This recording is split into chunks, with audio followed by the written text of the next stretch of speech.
अगर आप एक स्विंग ट्रेडर हैं, आप ऑप्शन सेलर हैं, ऑप्शन बायर हैं, आप इंडेक्स ट्रेडर हैं, आपको ये इन्फॉर्मेशन के साथ वीडियो में बताना चाह रहा हूँ। ये काफी इन्फॉर्मेशन की वीडियो होने वाली है।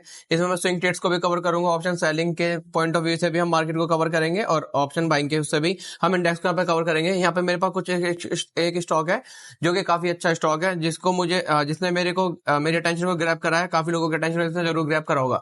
इस स्टॉक के बारे में जानते हैं। आइए उससे पहले हम इंडेक्स के बारे में डिस्कस करते हैं, क्योंकि स्विंग ट्रेड्स के लिए हमारा इंडेक्स काफी जरूरी होता है। ठीक है, कि जिस हिसाब से हमारा स्टॉक का ट्रेंड होता है, इंडेक्स का ट्रेंड होता है, इस हिसाब से हम स्विंग ट्रेड कर। सबसे पहले हमारा निफ्टी 50 का निफ्टी बैंक का स्टॉक है। ठीक है, इंडेक्स है।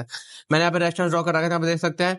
मैं यहाँ पे आपको क्या बताना चाह रहा हूँ, आपको यहाँ पे बताना चाह रहा हूँ, यहाँ पे मार्केट ऑल टाइम हाई पे थी। अभी मार्केट ने कल ही ऑल टाइम हाई लगाया था। ठीक है, तो अगर हम पास्ट परफॉर्मेंस को जज करें, जब मार्केट ने ऑल टाइम हाई लगाया तो क्या क्या होता है। सबसे पहले यहाँ पे देखिए, जब हमने मार्केट ने हमारा लगाया था 28 दिसंबर को ऑल टाइम हाई, उसके बाद अच्छी खासी एक प्रॉफिट बुकिंग आई थी। ठीक है, उसके बाद यहाँ पे काफी अच्छा फॉल आया था। ठीक है, उसके बाद मार्केट ने दोबारा एक और हाई लगाया था, मार्केट ने लगाया था 10 अप्रैल को। उसके बाद देखिए दोबारा एक अच्छा खासा फॉल आया था।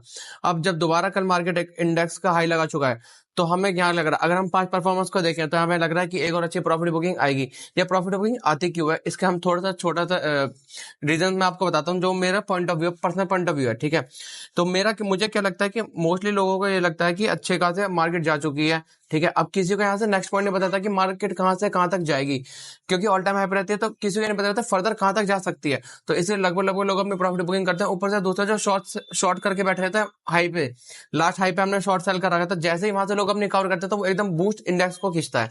वहां से एक बूम का हमें मूव मिलता है, जैसे कि यहाँ पे देख सकते हैं, हमें बूम का मूव मिला था। यहाँ पे देखिए, ये देखिए क्या ही बूम का मूव मिला था। ठीक है, तो ये मुझे मेरा पर्सनल पॉइंट ऑफ व्यू है कि ऐसे ऐसे यहाँ पे होता है। जैसा अगर यहाँ पे देखें, यहाँ पे मार्केट ये ऑल टाइम हाई था, जैसे ही मार्केट ऑल टाइम हाई के पास आई तो यहाँ पे अपने जिन्होंने शॉर्ट कर रखा था अपनी पोजीशन कवर करी होगी, तो मार्केट देखिए क्या ही बूम तरीके से ऊपर गई थी। ठीक है, तो ये एक पर्सनल व्यू हो सकता है। अगर हम यहाँ पे अब निफ्टी बैंक के साथ हम निफ्टी 50 को भी देखें, जो कि हमारा देखना बहुत जरूरी है, तो यहाँ पे देख सकते हैं निफ्टी बैंक को मैं दिखाता हूँ।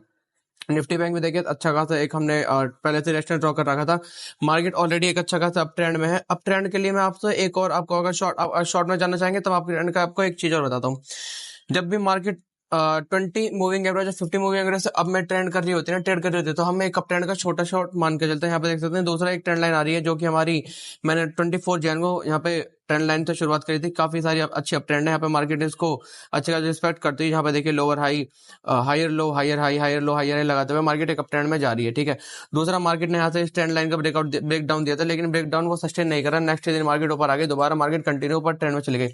दूसरा ट्रेंड लाइन का ब्रेक डाउन आया था, तो हम यहाँ सोचते थे मार्केट ट्रेंड चेंज करेगी, लेकिन हमको उसके साथ साथ क्या देखना था, लास्ट का जो हायर लो लगाया मार्केट ने, क्या उसको तोड़ा? नहीं तोड़ा। अगर उसको नहीं तोड़ा, उससे पहले एक हायर लो लगा के दोबारा अप में चली गई है, तो यहाँ से हम सोच सकते हैं कि अब अप ट्रेंड हमारा कंटिन्यू है अभी भी। ठीक है, तो देख सकते हैं। और ऊपर से दूसरा, जब भी 20 मूविंग एवरेज, 50 मूविंग एवरेज नया हाई लगाते हैं ना, तो ये एक अच्छा पॉइंट ऑफ व्यू रहता है हमारे किसी भी चीज को, स्टॉक हो या फिर कोई भी इंडेक्स हो, इसको लेके अगर हम वो नया हाई लगाते हैं तो हम सोच के चलते हैं यहाँ पे फर्दर हमें आपको मुंह देखने को मिल सकता है। लेकिन यहाँ पे बात आती है ऑल टाइम हाई की। निफ्टी का ऑल टाइम हाई है। लास्ट टाइम भी अगर यहाँ पे हम निफ्टी की भी देखें कि यहाँ पे निफ्टी ने आपका 7 मार्च को ऑल टाइम हाई लगाया था, उसके बाद देखिए क्या ही प्रॉफिट बुकिंग आई है। उसके बाद दोबारा इसने ऑल टाइम हाई लगाया था आपका 9 अप्रैल को, उसके बाद देखिए दोबारा प्रॉफिट बुकिंग आई है। तो अगर अब दोबारा कल के हम देखें ऑल टाइम हाई के बिल्कुल पास है, तो आपको क्या लगता है पास्ट परफॉर्मेंस का देखे क्या यहाँ से दोबारा प्रॉफिट बुकिंग आ सकती है? दूसरा एक और प्रॉफिट बुकिंग का रीजन था कल के दिन, आज के दिन महाराष्ट्र डे के चक्कर में हमारी छुट्टी थी। ठीक है, तो मार्केट ने, मतलब लोगों ने जो ओवरनाइट पोजीशन थी वो अपनी सब स्क्वायर ऑफ करी, तो जैसे स्क्वायर ऑफ करी प्रॉफिट बुकिंग आई, लोग अपने स्क्वायर ऑफ कर करके गए थे, क्योंकि थोड़े वॉर का सिनेरियो चल रहा है, कुछ ना कुछ इलेक्शन टाइम चल रहा है, तो कुछ भी नहीं हो सकती है, कोई भी ज्यादा रिस्क नहीं लेना चाहता ओवरनाइट का। ठीक है, तो उसका भी एक ब्रीफली हो सकता है। दूसरा मैं आपको एक बोनस टिप देता हूँ, इस स्टॉक का नाम बताता हूँ। फाइनली इस स्टॉक का नाम जानते हैं, देखिए रैक लिमिटेड का स्टॉक है। ठीक है, इसको स्विंग पॉइंट ऑफ व्यू से समझते हैं। इसमें एंट्री को ग्रैप क्यों करा, इसमें 3 ऐसे मेजर पॉइंट है जिसने हमारी एंट्री को ग्रैप करा है। देखिए सबसे पहले तो ये स्टॉक अच्छा खासा कंसोलिडेशन रेंज में था, कुछ ऐसे दिख रहा होगा 13% की कंसोलिडेशन रेंज में है। दूसरा ये देखिए अच्छा खासा यहाँ पे स्टॉक डाउन ट्रेंड हमें लग रहा था, अप ट्रेंड में था, ऊपर से यहाँ पे हमें लगा स्टॉक डाउन ट्रेंड लगाया। देखिए इसने एक लोअर हाई लगाया, फिर यहाँ पे लोअर हाई लगाया, फिर इसमें लोअर लो लगाया, अब हमें लगा दोबारा लोअर हाई लगा, लेकिन उसने लोअर हाई नहीं लगा, सेम पॉइंट से रिएक्शन खा गया। तो जैसे सेम पॉइंट से रिएक्शन खाया, मैं समझ चुका था मैं कंसोलिडेट हो जाएगी मार्केट। ठीक है, तो मार्केट में ऑलरेडी देखिए मैं काफी पहले इस लाइन को ड्रॉ कर चुका हूँ। मुझे लगा था काफी टाइम तक इसमें कंसोलिडेशन रहेगी, मैं यहाँ तक के लिए कर चुका था, मुझे लगा पूरा मई तक भी खींच सकता है, लेकिन इसने नहीं खींचा।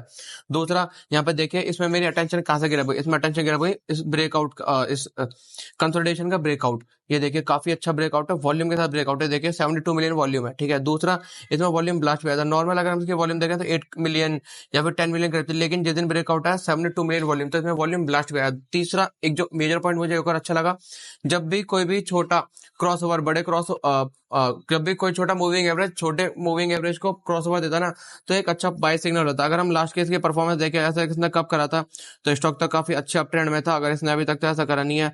अगर यहाँ पे आपको मुझे दिखाने का मौका मिलेगा तो आपको जरूर दिखाऊंगा। ये देखिए नहीं मिला यहाँ से, यहाँ भी नहीं है, यहाँ पे देखिए नहीं है, तो इसमें तो ऐसी परफॉर्मेंस है नहीं, ठीक है।